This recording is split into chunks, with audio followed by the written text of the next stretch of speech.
So here we are again. Shahrazad's voice is filling that pre-dawn quiet. Her story is the only thing standing between life and death. And tonight, we're back in the incredibly tense court of the King of China, where the lives of 4 men are literally hanging on the power of a single story.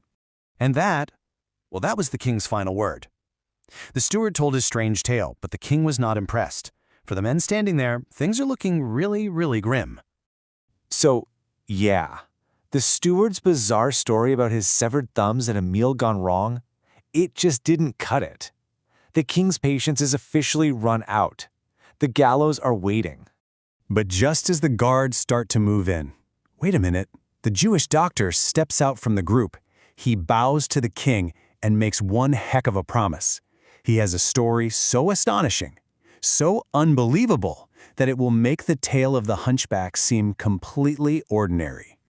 And so, the doctor begins his story, and he takes everyone, including us, all the way back to his youth in Damascus. He tells them about a strange medical case that has haunted him his entire life, about a time he was called to a grand house to treat the sick son of a very powerful man. He was led into this room of just, unbelievable luxury, and there, on a bed inlaid with marble and gold, was this young man who was the picture of beauty and wealth. He looked absolutely perfect, and yet, the doctor could just feel that something was deeply, terribly wrong. To check the young man's pulse, the doctor asks for his hand, and right here, this is where the real mystery kicks off. The patient, he offers his left hand. Such a small, strange detail. Why would he do that? Okay, so 10 days go by, the young man gets better, and he invites the doctor to join him at the bathhouse. And it's there, in all that steam and shadow, that the truth finally comes out. The young man's right hand is just gone, severed at the wrist, and his back, it's just a canvas of crisscrossing scars from a horrible whipping. Seeing the look of pure horror on the doctor's face, the young man decides, okay, it's time to tell him everything. And his story doesn't start with suffering, but with a time of wealth and freedom when he first traveled from his home in Mosul to the exciting city of Damascus. So he set himself up in this amazing room in Damascus. And then one night, this absolutely breathtaking woman just shows up at his door. They eat, they drink, they spend an incredible night together. And before leaving, she gives him 10 gold coins and promises to be back in 3 days. And she was. Their affair just got more and more intense until their third meeting, when she showed up with a very strange request. She asks him, "Can I bring a friend? She's even younger and more beautiful than I am, and she can laugh and play with us." And then she hands him 20 gold dinars to get a feast ready. The young man, just totally lost in the moment, says yes without even thinking. So, the night comes. His mysterious lover returns, and she's got someone with her, all veiled up. But when that veil comes off, wow, the young man is just floored. The newcomer is everything she promised, a vision of beauty unlike anything he had ever seen. And the weird part, his original lover doesn't seem jealous at all. Not one bit. In fact, she's the one pouring the wine, insisting that he spend the night with her beautiful friend. So he does, and after a night of passion, he falls into this deep, wine-fueled sleep. He wakes up at dawn, and something feels sticky on his hand. He looks down, and it's covered in blood. He turns, and the beautiful girl from last night is dead. Her head is completely severed from her body.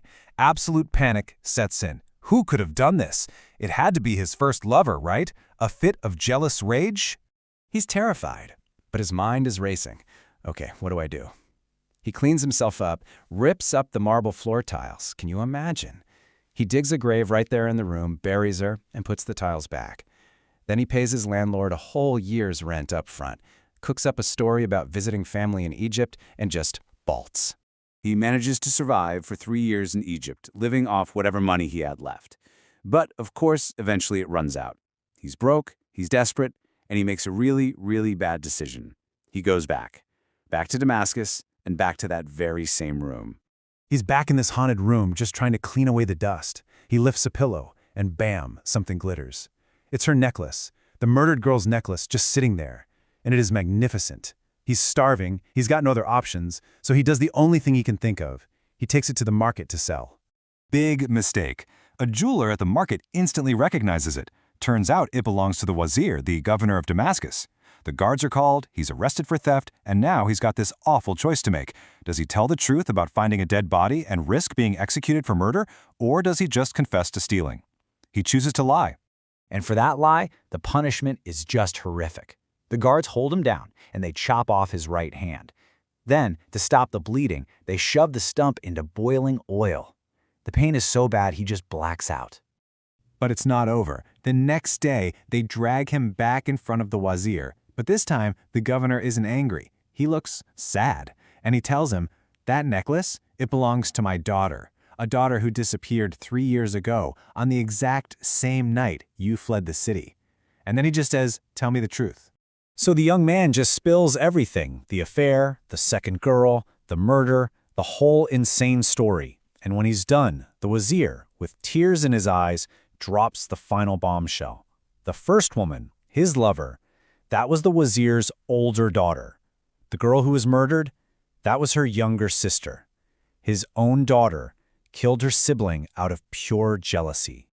The wazir, who it turns out kind of suspected this all along, declares the young man completely innocent of everything. He has the market chief arrested for the wrongful punishment, and then, get this, in the most incredible act of forgiveness you can imagine, he offers the young man his third surviving daughter in marriage, welcoming him into his family. And that, the Jewish doctor says, wrapping up his tale, is the story of the young man with the severed hand. He looks at the king of China, totally confident that a story like that, full of misplaced jealousy, brutal injustice, and insane forgiveness, has got to be more amazing than a story about a dead hunchback. The king of China has listened to the whole thing, patiently. He thinks about it, the passion, the murder, the severed hand, the incredible twist, and then he delivers his verdict. Nope, not good enough. The story, he declares, is still not more wondrous than the tale of the hunchback. All of you must still be hanged. So the doctor's incredible story completely failed. The king isn't budging. As the executioner starts to get the ropes ready, one last person steps forward, the tailor. I mean, if a tale of such impossible tragedy and forgiveness wasn't enough, what story in the world could possibly save them now?